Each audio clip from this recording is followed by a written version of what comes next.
بسم اللہ الرحمن الرحیم۔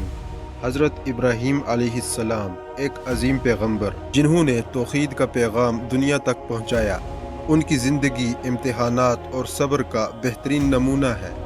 یہ کہانی ہے ایک ایسے نبی کی جو آگ میں ڈال دیے گئے لیکن اللہ کی قدرت سے محفوظ رہے۔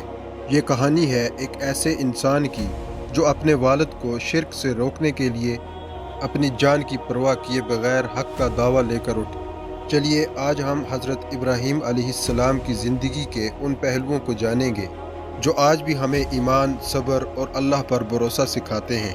دوستو، اگر آپ کو یہ ویڈیو پسند آئی تو ضرور لائک، سبسکرائب اور شیئر کریں اور بیل آئیکن دبانا نہ بھولیے گا تاکہ آپ کو ہمارے آنے والے ویڈیوز ملتے رہیں۔ حضرت ابراہیم علیہ السلام بھی عظیم پیغمبر تھے۔ ہمارے پیارے نبی صلی اللہ علیہ وسلم سے پہلے جتنے پیغمبر آئے ان سب میں حضرت ابراہیم علیہ السلام کا رتبہ سب سے بڑا تھا۔ اس کی وجہ یہ ہے کہ چند پیغمبروں کے ماں سوا حضرت ابراہیم علیہ السلام کی نسل سے سارے پیغمبر آئے۔ ہمارے نبی بھی انہی کی نسل سے ہیں۔ حضرت عیسیٰ علیہ السلام اور حضرت موسیٰ علیہ السلام کا تعلق بھی انہی سے تھا۔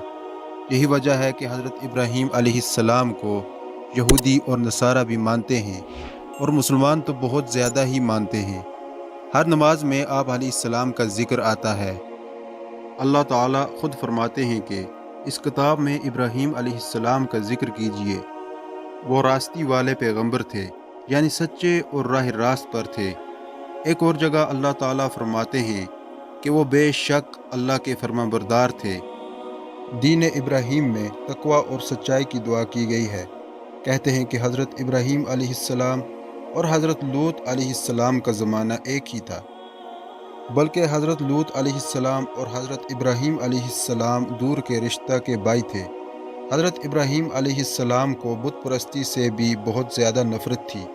حضرت ابراہیم علیہ السلام کے باپ خود بت پرست تھے اور بت بنا کر بازار میں بیچتے تھے۔ حضرت ابراہیم علیہ السلام نے اپنے باپ سے فرمایا، تم بتوں کو پوجتے ہو، تم گمراہی میں پڑے ہو۔ باپ نے بیٹے کی بات سن کر کہا، اے ابراہیم، کیا تو ہمارے پاس کوئی سچی بات لے کر آیا ہے یا ہم سے مذاق کر رہا ہے؟ حضرت ابراہیم علیہ السلام نے جواب دیا، ہمارا اور تمہارا رب وہی ہے جس نے زمین اور آسمان بنایا۔ پھر فرمایا، اے میرے ابا جان، تم ایسی چیز کو کیوں عبادت کرتے ہو جو نہ کچھ سنے اور نہ کچھ دیکھے، نہ تمہارے کچھ کام آ سکے؟ اے میرے ابا جان، میرے پاس ایسا علم پہنچا ہے جو تمہارے پاس نہیں آیا۔ تم میرے کہنے پر چلو، تم کو سیدھا راستہ بتلاؤں گا۔ اے میرے ابا جان، تم شیطان کی پرستش نہ کرو، شیطان رحمان کا نافرمانی کرنے والا ہے۔ اے میرے ابا جان، میں اندیشہ کرتا ہوں کہ تم پر رحمان کی طرف سے کوئی عذاب نہ آ پڑے، پھر تم شیطان کے ساتھی ہو جاؤ۔ باپ نے جواب دیا، کیا تم میرے معبودوں سے پھرے ہوئے ہو؟ باپ نے پھر کہا، ابراہیم، اگر تم باز نہ آئے تو میں تم کو پتھروں سے سنسار کر دوں گا، تم ہمیشہ ہمیشہ کے لیے مجھ سے کنارہ کر جاؤ۔ ابراہیم علیہ السلام نے بات کی زبانی یہ الفاظ سن کر کہا، میں سلام کرتا ہوں اور اپنے رب سے تمہارے لیے مغفرت کی درخواست کروں گا۔ بے شک اللہ مجھ پر مہربان ہے۔ اب میں جا رہا ہوں، اپنے رب کی عبادت کروں گا، اپنے رب کی عبادت سے محروم نہ رہوں گا۔ یہ کہہ کر حضرت ابراہیم علیہ السلام رخصت ہو گئے۔ ایک مرتبہ آپ علیہ السلام نے اپنی قوم سے مخاطب ہو کر کہا، ہمارا اور تمہارا رب وہی ہے جس نے زمین و آسمان کو پیدا کیا۔ اے قوم، تم اپنے ہاتھوں سے بنائے ہوئے بت کو پوج رہے ہو، نہ تو ان میں یہ طاقت ہے کہ یہ نقصان پہنچائیں، نہ فائدہ ہی پہنچا سکتے ہیں۔ قوم نے کہا، ہم اپنے باپ دادا کے راستے پر چل رہے ہیں، ہم نے ان کو بھی اسی طرح کرتے ہوئے دیکھا۔ ابراہیم علیہ السلام بولے، رب وہی ہے جس نے مجھ کو اور تم کو پیدا کیا، وہی رہنمائی کرتا ہے، وہی مجھ کو کھلاتا ہے، پلاتا ہے، جب میں بیمار ہوتا ہوں تو شفا دیتا ہے۔ آپ پر ایک دور ایسا بھی گزرا جو سراسر آزمائشی تھا۔ آپ علیہ السلام نے خود بھی اپنی عقل و فہم سے کام لیا، آپ علیہ السلام نے غور کرنا شروع کیا کہ قوم بتوں کے علاوہ چاند، سورج اور ستاروں کو کیوں اپنا خدا سمجھتی ہے، جبکہ یہ سب زوال پذیر ہیں۔ ایک مرتبہ آپ علیہ السلام نے رات کو ستارے دیکھے تو خیال کیا کہ یہ رب ہو سکتے ہیں، پھر کہا کہ یہ میرا رب ہے۔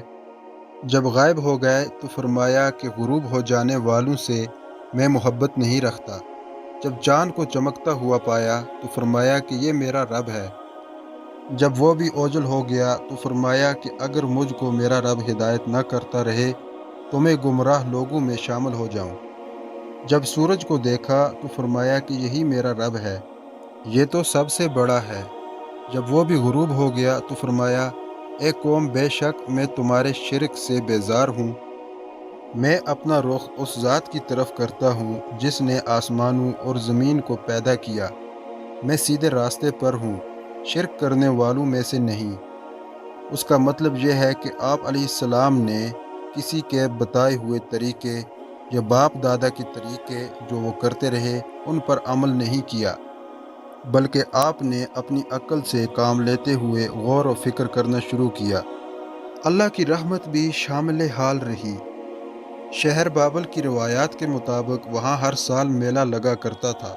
میلے میں لوگ تجارتی سامان لے جا کر فروخت کرتے تھے۔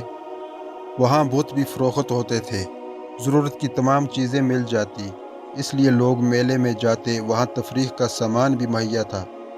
ایک مرتبہ ایسا ہوا کہ ہر طرف کے لوگ میلے میں جمع ہوئے، خرید و فروخت ہو رہی تھی کہ اچانک کسی کے چولہے سے چنگاری اڑی، آگ لگ گئی، ہر شے جل کر بھسم ہو گئی، بت بھی جل کر راکھ ہو گئے۔ حضرت ابراہیم علیہ السلام نے یہ منظر دیکھ کر کہا کہ یہ بت اپنے آپ کو آگ سے نہیں بچا سکے تو یہ کس طرح کے خدا کہلانے لگے۔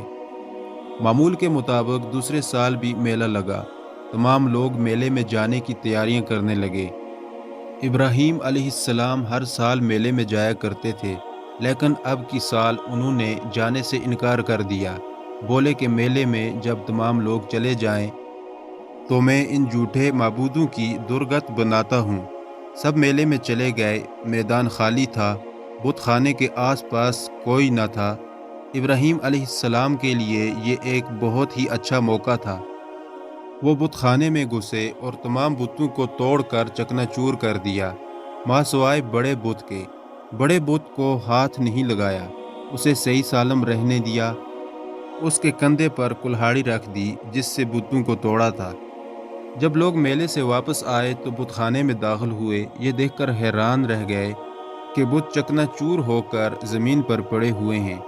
آپس میں ایک دوسرے سے باتیں کرنے لگے کہ ہو نہ ہو اس میں ضرور نوجوان ابراہیم کا ہاتھ ہے، کیونکہ وہی بتوں کے خلاف ہے۔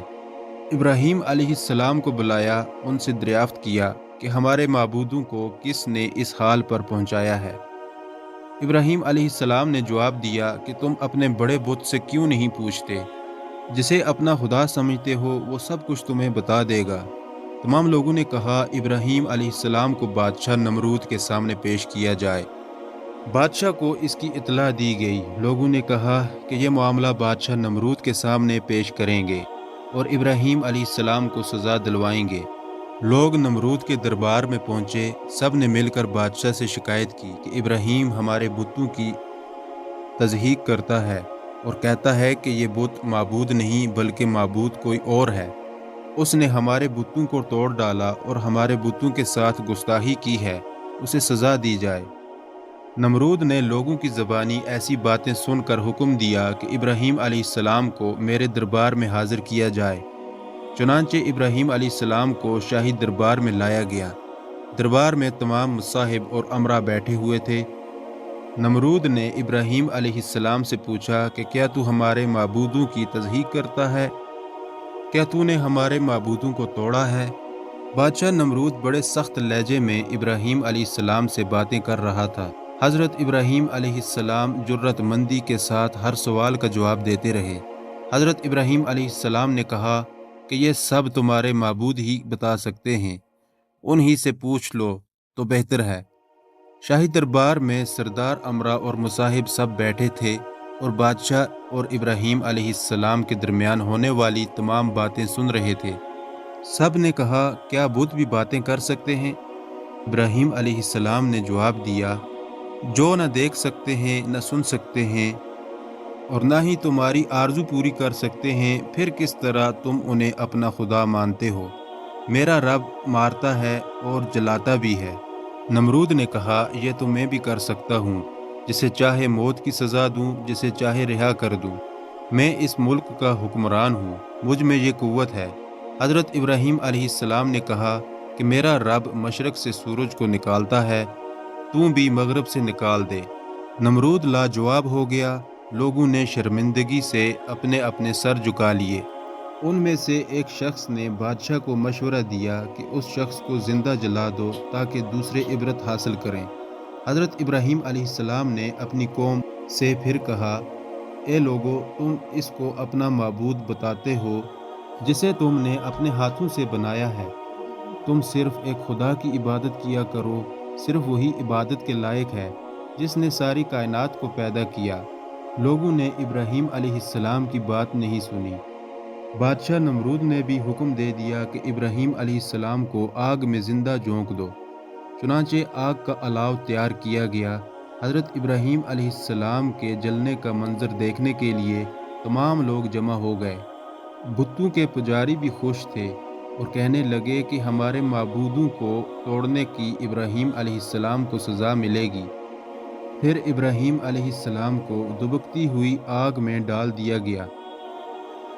آگ حضرت ابراہیم علیہ السلام کا کچھ بگاڑ نہ سکی۔ اللہ نے ابراہیم علیہ السلام کو جلنے سے بچا لیا۔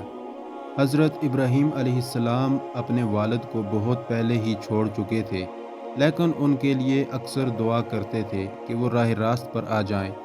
لیکن اللہ تعالیٰ نے حضرت ابراہیم علیہ السلام کو وحی کے ذریعے حکم دیا کہ مشرک و کافر اور گمراہی اختیار کرنے والوں کے لیے دعا نہ کریں، کیونکہ ان کا باپ بھی گمراہ لوگوں میں شامل تھا، اسی لیے دعا کرنے سے منع کیا گیا۔ اللہ کے نزدیک توبہ اسی کی قبول ہوتی ہے جو موت سے پہلے توبہ کر لے اور نیک عمل بھی کرے۔ اصل ایمان نیک عمل ہی ہے۔